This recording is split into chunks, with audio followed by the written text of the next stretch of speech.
ভগবতে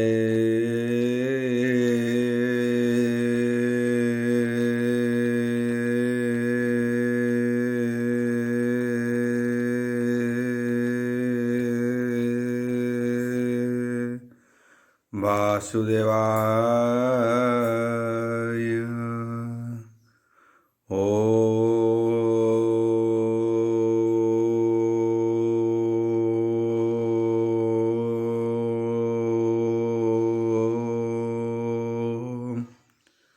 নমো ভগবতে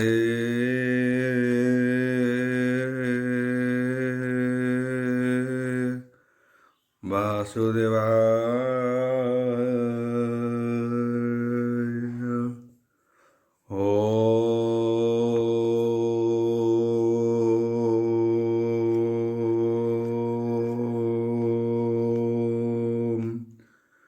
নমো ভগবতে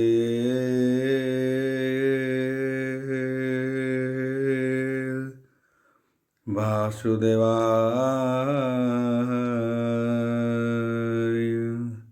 अथ मंगलाचरण। पागिशयस्य वदने लक्ष्येषु च वक्ष्यसि जसते हृदय वसति तनुष्यं वदे विश्वसर्वदिवालक्षणं श्रीकृष्णाख्य परध्याम जगद्ध्याम नमामि तत् माधव माधव वैश्च सर्वसिद्धिविनायते वंदे परस्परद्यं परस्परं प्रियलोकं मूकं करोति वाचलं पङ्गुलङ्घयते गिरि यत्कृपाहतमः वन्दे परमानन्दो माधव जो ब्राह्मण रुद्रेणं तु स्तुतन्ति दैवस्तव देवसङ्गपदपश्यन्ति जो श्यामज्ञ ध्यान वसते गदगदे मनसा पश्यन्ति जो योगिना जसन्ते न बुद्धि सुरासुरगण देवाय स्तुते नमः। नारायणं नमस्कृत्यं नरश्चैव नरोत्तमो देवी सरस्वती व्यासं ततो जयमुदीरयेत्। निर्गलं कल्पितं फलविमुखाभिद्रव्ययुक्तं विपतं भागवतं रसमयं प्रभु। तृतीय अध्याय नवम स्कंद तृतीय अध्याय। शुक उवाच बोल ब्रह्मण्डवार हरिवल एबे हो शुण सावधाने मनुरवंशानुविधाने आओ सज्जाति नामे हे मनुसुत शुण हो ताहार चरित स्वभावे विष्णु स्वभावे ब्रह्म हस्ती होइला अंगिरा यज्ञे हे दीक्षा देला सुकन्या नामे हे तार कन्या होइला रूप अनुपमा से कन्या पिता हार संगते आनंदे पशिला वनस्ते कुमारी पांच शत रंगे बने भ्रमंती हि अति रंगे से बने भृगुहुरनंदन तपस्वी नाम ताव्यचन से बने निश्चहले आसने बसिला जोग होर साधने हरिला अनेक बरस होइला अति चर्म सुख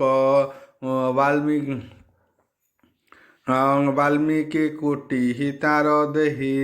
मुख ढांकिले हे मूर्तिकाए अब वाल्मीकि कुदह प्राय दिशे विकले नयन प्रकाशे हेमंते राजा कन्या कला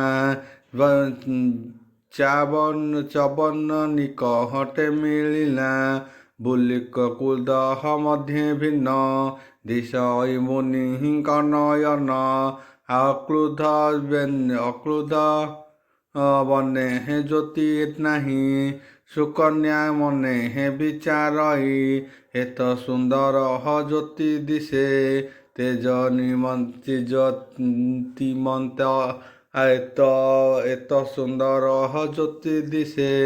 तेज तिमिर बने नाशे हेमंते मने हे परिमाणी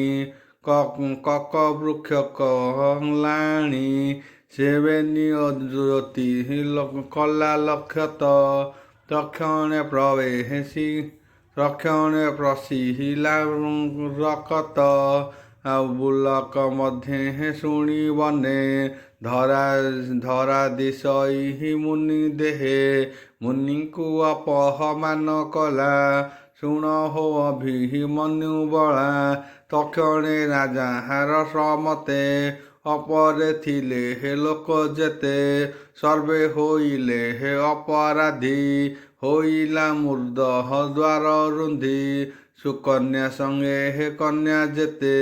ଥିଲେ ଯେ ରାଜାଙ୍କ ସଙ୍ଗତେ କେହି ନ ପାରେ ହେ ମୂତ୍ର କରି କାନ୍ଦନ୍ତି ମୂତ୍ର ଦ୍ୱାର ଧରି ସର୍ବେ କରନ୍ତି ହି ହାହାକାର ଶୁଣି ସଜାତି ହି ନୃପବର ସକଳେ ପୁଛି ହି ଦୁଃଖ ମନେ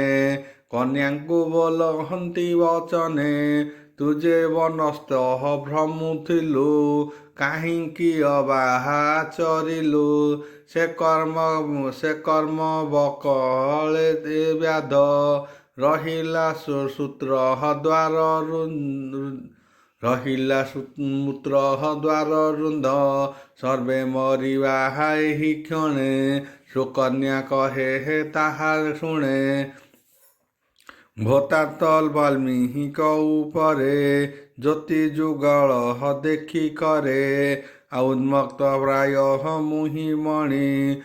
କଳ ବୃକ୍ଷ କାହାରକୁ ଆଣି ଭେଦିଲା ସେ ଜ୍ୟୋତି ଅଦ୍ଭୁତ ତକ୍ଷଣେ ଶ୍ରୀ ବାହାଲ୍ୟର କତ ତା ଶୁଣି ନୃପବତୀ ବେଗେ ମିଳିଲା ବାଲ୍ମୀକିର ଆଗେ ସଭ୍ରାମେ ବେନି କର ଯୋଡ଼ି ବୋଲେ ବାଲ୍ମୀକ ତାହା ତଳେ ପଡ଼ି ଭୋକିଟ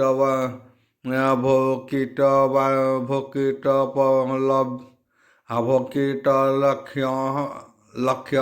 କତ ଦେହ ରୁଧିର ବହେ କିମ୍ବା କହ ମୁଁ ତୋର କଲି ଅପରାଧ ଜ୍ୟୋତି କନ୍ୟା କଲା ଭେଦ ସେ କନ୍ୟା ସ୍ୱଭାବେ ଚଞ୍ଚଳ ସର୍ବେ ପାଇଲୁ ପ୍ରତିଫଳ ନିରୋଧେ ହେଲା ମୂତ୍ର ଦ୍ୱାର ରଖ ଶରଣ ଗଲି ତୋର ଏମନ୍ତେ ରାଜା ବାକ୍ୟ ଶୁଣି ଚବଲ୍ୟ କହେ ଦେଖ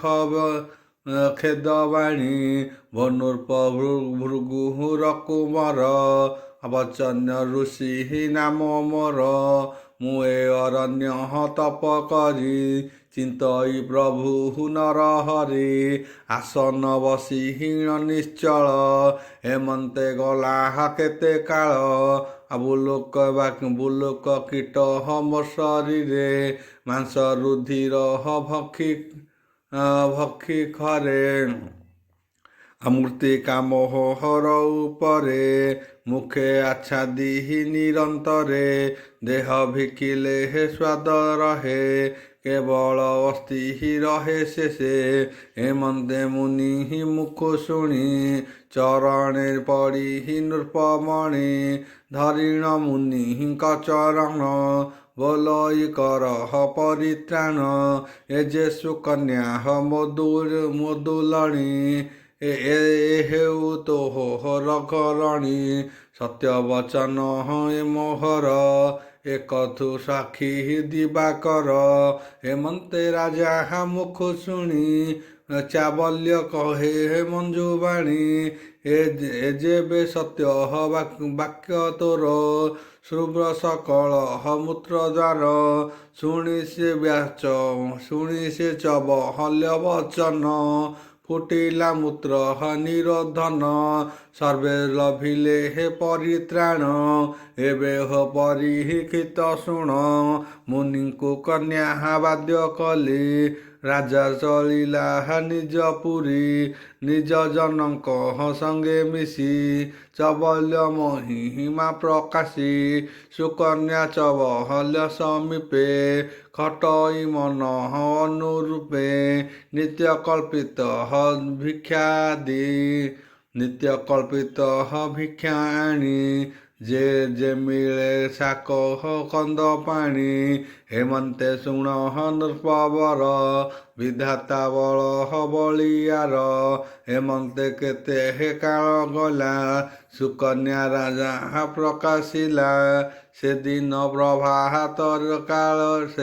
ପ୍ରଭାତର କାଳେ ଅଶ୍ବିନୀ କୁମାର ମିଳିଲେ ମୁନିଙ୍କୁ ନମସ୍କାର କରି ବସିଲେ ଆସନ ଆବରି ଚବଲ୍ୟ ଉଠି ମନତ ସେ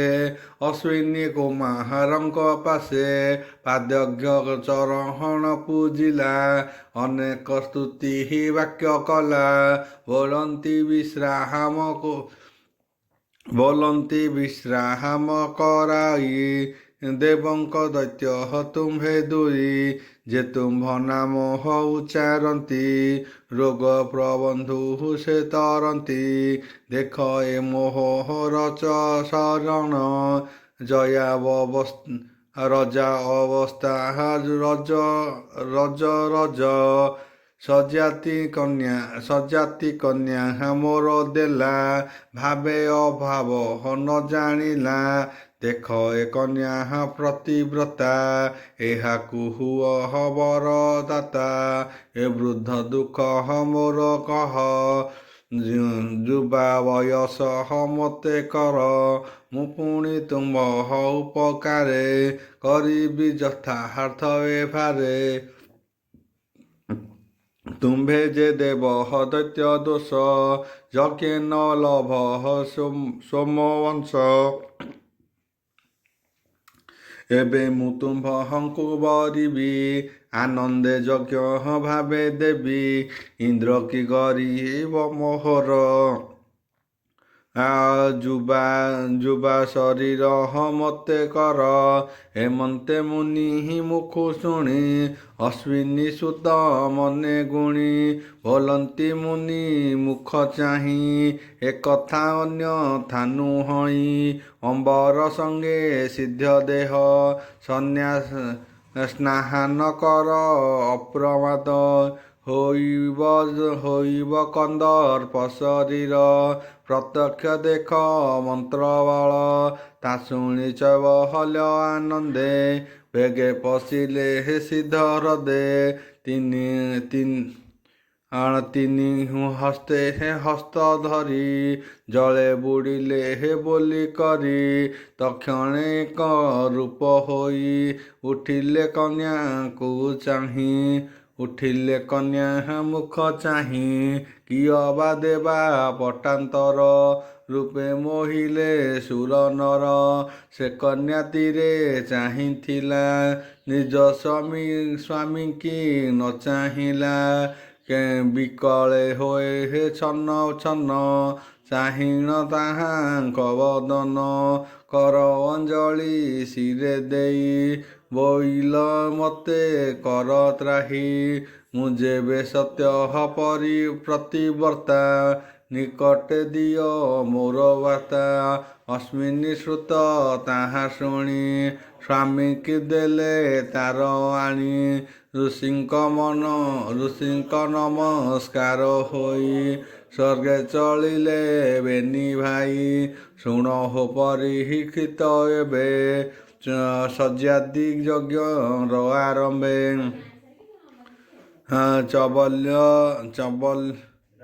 ଚବଲ୍ୟ ଆଶ୍ରମ ମିଳିଲା ନୟନେ ଉର୍ଦ୍ଧ୍ୱ ଦେଖିଲା ନିଜର କନ୍ୟାର ପାଶେ ବସି ପୁରୁଷ ଦିଶେ ତେଜ ରାଶି ସୁକନ୍ୟା ଆସି ପିତା ପାଦେ ସ୍ୱଭାବେ ନମିଲା ଆନନ୍ଦେ ତାହାକୁ କଲ୍ୟାଣ ନ କରି କନ୍ୟାଙ୍କୁ ବୋଲେ କୋପ କରି ଅଦ୍ଭୁତ କର୍ମ ତୋହର ଆଉ ଅତ୍ୟନ୍ତ ବୃତ ତୋର ବର ତାର ଚରଣ ସେବା ଛାଡ଼ି ଯେବା ପୁରୁଷେ ଲୋଭ ବଢ଼ି କେମନ୍ତେ ଟଳି ହିଲାତ ମତି ସଂସାରେ ଯେ ସହନେ ଅସତି କୁଳ ଦୂଷଣ କର୍ମ କଲୁ ବୃଦ୍ଧ ସ୍ୱାମୀଙ୍କୁ ଉପଖିଲୁ ରଜ ପୁରୁଷେ କଲୁ ମତି ଏ ବଡ଼ ତୋହର ଅନୀତି ଉଭୟ କୂଳ କଲୁ ନାଶ ରୂପ ପୁରୁଷେ ତ ବିଶ୍ୱାସ ଏ କର୍ମ ପିତା ପତି ବଂଶ ନରକେ କରାଇଲୁ ବାସ ଏମନ୍ତେ ପିତା ବାକ୍ୟ ଶୁଣି ହସି ବୋଲଇ ତା ଦୁଲଣି ଭତାତ ଭ୍ରାନ୍ତି ତୁ ନ କର ଏହିଟି ମୋର ନିଜ ବର ଏମନ୍ତେ ପିତ୍ରାର ଅଗ୍ରତେ ସର୍ବ କହିଲା ଆଦି କନ୍ତେ ଯେମନ୍ତେ ସ୍ୱର୍ଗ ଦୈତ୍ୟ ଆସି ସୁନ୍ଦର କଲେ ଜଳେ ପଶି ବୃକ୍ଷକୁ ଯେବା ରୂପ କଲେ ରଥ ଆରୋହୀ ସ୍ୱର୍ଗେ ଗଲେ ଏମନ୍ତେ ପୁତ୍ର ବାକ୍ୟ ଶୁଣି ଅତି ଆନନ୍ଦ ନୃପମଣି ତକ୍ଷଣେ ଦୁହି ତା ବଚନ ଅଦ୍ଭୁତ ଶୁଣି ସେ ରାଜନ ଅତି ଆନନ୍ଦ ମନୋ ମୋଦକ ଭରି ନିଜ ଦୁହିତା କୋଳ କରି ତକ୍ଷଣେ ନିଜ ପୁରେ ଗଲା ଶୁଣ ହୋ ଅଭିମନ୍ୟୁ ବଳା ନିଜ ଭୁବନେ ନୃପମଣି ଚୈବଲ୍ୟ ମୁନି ଗୃହେ ଆଣି আগমনি গহমৌকতে যজ্ঞ ସେ କଲା ବିଧି ମତେ ଚବଲ୍ୟ ବାକ୍ୟ ଯଜ୍ଞେ ଘରେ ମିଳିଲେ ଅଶ୍ୱିନୀ କୁମାରେ ତାହାଙ୍କୁ ସମ ଦେବା ବେଳେ ଇନ୍ଦ୍ର ମିଳିଲା ଯଜ୍ଞଶାଳେ ବଜ୍ର ଅଞ୍ଚାର କୋପ ଭରେ ନିଷୋଧ କଲା ମନ୍ତ୍ରସ୍ୱରେ ତା ଦେଖି ଚବହଲ୍ୟ ଉଠିଲେ ଇନ୍ଦ୍ରର ବଜ୍ର କୁସ୍ତମ୍ଭିଲେ ମାରି ନ ପାରି ବଜ୍ର କୋପେ ଇନ୍ଦ୍ର ଶରୀର ଭୟେ କମ୍ପେ ବୋଲଇ ମୁନି ମୁଖ ଚାହିଁ ଏକଥା ଉଚିତ ନୁହଁ ଯଜ୍ଞେ ଏହାଙ୍କ ଭାଗ୍ୟ ନାହିଁ ଆହୁରି ଦିଅ କାହିଁ ପାଇଁ ଆହୁତି ଦିଅ କାହିଁ ପାଇଁ ଚବଲ୍ୟ ବୋଲେ ଇନ୍ଦ୍ର ଚାହିଁ ସତ୍ୟ ଯେ କରିଛନ୍ତି ମୁହିଁ ଏ ଯଦି ଯିବା ଲୋକେ ମତେ ଆହୁତି ଦେବ ଯଜ୍ଞ ଅନ୍ତେ ଯଜ୍ଞରେ ଶୋଭା ଭାର୍ଗବାଇ ସନ୍ତୋଷ ହେବ ବେନି ଭାଇ ବ୍ୟାଧ ନାସିବେ ଯୋଗ ମାନେ ଏମନ୍ତେ ଚୈବଲ୍ୟ ବଚନେ ତୋଷ ହୋଇଲେ ସୁରନାଥ ମୁନି ଛାଡ଼ିଲେ ତାର ହସ୍ତ ସୁଦେନୁ ସର୍ବ ଦେବ ଯଜ୍ଞେ ତାଙ୍କୁ ସ୍ଥାପିଲେ ହରି ବହିର୍ଭାବେ ସେ ସମୋହ ଭାବପନ୍ତି ଏବେ ଶୁଣ ନରପତି ଏମନ୍ତେ ଯଜ୍ଞ କର୍ମ ଫଳେ ପୁତ୍ରେ ଜନ୍ମିଲେ ରାଜା କୋଳେ ଅତି ସୁନ୍ଦର ଅନୁପମ ଶୁଣ ତାହାଙ୍କର ନାମ ଉତ୍ତନ ବର ହିଆନତି ତୃତୀୟ ଭୂରି ସୋମ ଜାତି ଆଉ ସଜ୍ଜାତି ପୁତ୍ର ମହାତେଜ ପ୍ରଜା ପାଳିଲେ ହେ ଶୁଭରାଜ ଆଉ ଅନର୍ଭ ନାମେ ମଧ୍ୟ ସୁତ ଶୁଣ ତାହାଙ୍କ ଚରିତ ସେ ନିତ୍ୟ ରହି ସେବା କରେ ସେ ପୁଣ୍ୟ ତାପ ଉଦରେ ଆଉ ରେବତ ନାମେ ହେ ପୁତ୍ର ଜାତ ହୋଇଲା ଅତି ବଳବନ୍ତ ସମୁଦ୍ର ମଧ୍ୟେ ପୁର ଗଲା ତା ନାମ କୁସ୍ତ ଦେଲା ସେ ରାଜ୍ୟ ବସି ଦିନା କେତେ ଭୋଗ ଭୁଞ୍ଜିଲା ନାନା ମତେ ନିତ୍ୟ ସେ ବିଷ୍ଣୁଙ୍କର ସେବକ ନିତ୍ୟ ସେ ବିଷ୍ଣୁଙ୍କ ସେବଇ ତାହାଙ୍କୁ ଶତ୍ରୁ ନାହିଁ କେହି ତାହାର ସତେ ପୁତ୍ର ଜାତ ତାହାଙ୍କ ମଧ୍ୟେ ଜ୍ୟୋତିଷ୍ଠିତ କଦୁମ ନାମ ତାର ହୋଇ ଇନ୍ଦ୍ର କମ୍ପଇ ଯାର ଭଏ ରେବତୀ ନାମେ କନ୍ୟା ତାର ସୁନ୍ଦରେ ନାହିଁ ପଟାନ୍ତର ସେ କନ୍ୟା ଘେନି ଅତି ଦୁଃଖେ ଦିନେ ମିଳିଲା ବ୍ରହ୍ମଲୋକେ ଭୂମିରେ ନୃପତି କୁମର ଭିକ୍ଷିକ ମିଳିଲା ତାକୁ ବର ତାକୁ ନ ଦେଲା କୁଳ ଶ୍ରେଷ୍ଠ ମିଳିଲା ବ୍ରହ୍ମାଙ୍କ ନିକଟ ସେ ବ୍ରହ୍ମା ଘେନି ମହାଜନ କରଇ ବିଷ୍ଣୁର କୀର୍ତ୍ତନ କ୍ଷଣେ ରହିଲା ତାକୁ ଦେଖି ସେ ଧାତା କୀର୍ତ୍ତନ ଉପେକ୍ଷି ତକ୍ଷଣେ ଚାହିଁ ତା ବଚନ ବୋଲନ୍ତି ମଧୁର ବଚନ କୃପା କରଲୁ ବ୍ରହ୍ମଲୋକେ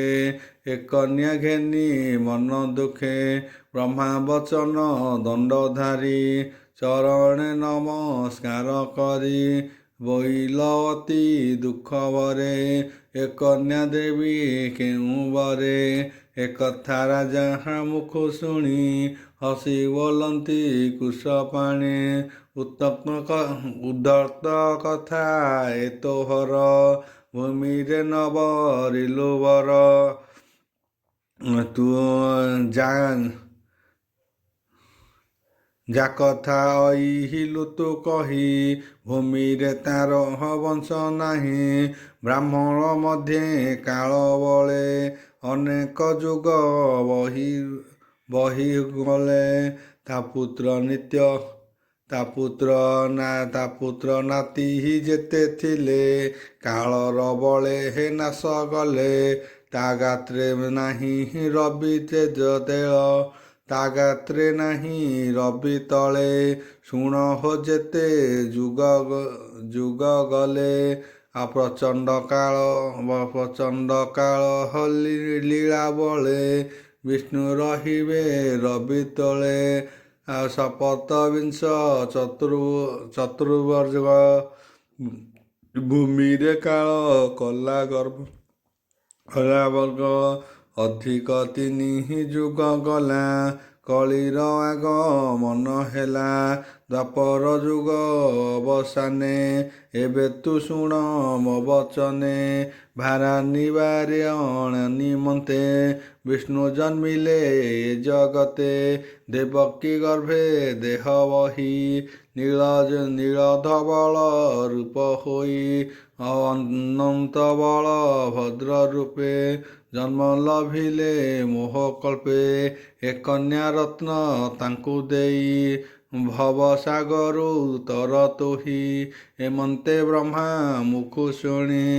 ଆନନ୍ଦ ମନେ ନୃପମଣି ତକ୍ଷଣେ ନିଜ ପୁରେ ଗଲା ଶୁଣ ହୋ ଗୋବିନ୍ଦର ଲୀଳା ତାହାର ଯେତେ ଭାଇ ଥିଲେ ଯଶଜ୍ଞ ଭये ପଳାଇଲେ ସେ କନ୍ୟା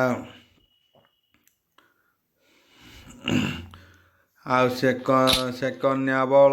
ଭଦ୍ର ଦେଇ ଅନେକ କୃତ୍ୟ ହୋଇ ତପ କରଣେ ଶୁଦ୍ଧ ମନେ ମିଳିଲା ବଦରିକାଶ୍ରମେ ଯାହା ବୋଇଲେ ନର ହରି ଭାଷା ପ୍ରବନ୍ଧେ ଗୀତ କରି ସୁଜନେ ଏଣେ ମତି କର ବଞ୍ଚିତ ତରିବ ସଂସାର ସାଗର ଅନ୍ତେ ପାଇବ ଚକ୍ରଧର ଏବେ ବିଶ୍ୱାସ ନିତ୍ୟ କର ବୋଲଇ ବିପ୍ରହ ଜଗନ୍ନାଥ ନବମ ସ୍କନ୍ଧେ ଭାଗବତ ଇତି ଶ୍ରୀମଦ୍ଭାଗବତେ ମହାପୁରାଣେ ପରମହଂସ୍ୟା ସଂହିତାୟା ନବମ ସ୍କନ୍ଧେ ତୃତୀୟ ଅଧ୍ୟାୟ।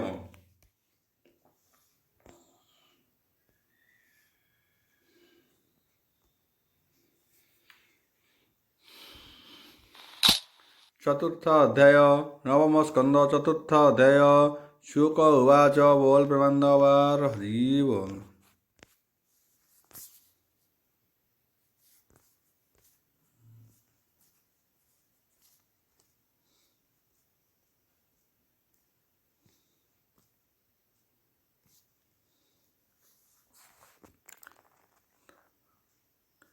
নাভাগ নভ গঙ্গর বଳା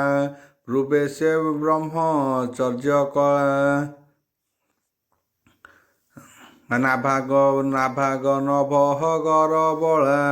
পূর্বে ସେ ବ୍ରହ୍ମଚର୍ଯ୍ୟ କଲା। ଭାଇଏ ତାର ଭୋଗ କୋଟି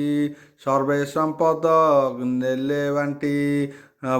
ଭାଇଙ୍କୁ ଦେଲେ ହେ ଭାଗ ନାହିଁ ପିତା ତା ଭୋଗେ ବୋଲେ ଭାଇ। ପିତାଙ୍କୁ ବୋଲନ୍ତି ତା ଯାଇ ସେ ବୋଲେ ଉଚିତ ନୁହଁଇ। ବୋଇଲା ପୁଣି ଯାଅ ତୁହି ଅଙ୍ଗୀର ସଙ୍ଗ ଯଜ୍ଞ ନାହିଁ। ତାହାଙ୍କୁ ଦେବୁ ଉପଦେଶ ଲଭିବୁ ତ୍ରିବିଣ ଅଶେଷ। ପିତାର ବୋଲେ ଯଜ୍ଞ ଗଲା ଆନନ୍ଦ ମନ ସେ ଆନନ୍ଦେ ଧନ ସେ ଲଭିଲା। ଓಂ ଭୂର୍ଭୁବଃ ତସ୍ୟ ବିତୁର୍ବରେଣ୍ୟଂ ଭର୍ଗୋ ଦେବସ୍ୟ ଧୀମହି ଧିୟୋ ୟୋ ନଃ ପ୍ରଚୋଦୟାତ୍। ଶାନ୍ତି ଶାନ୍ତି ପୃଥିବୀ ଶାନ୍ତି।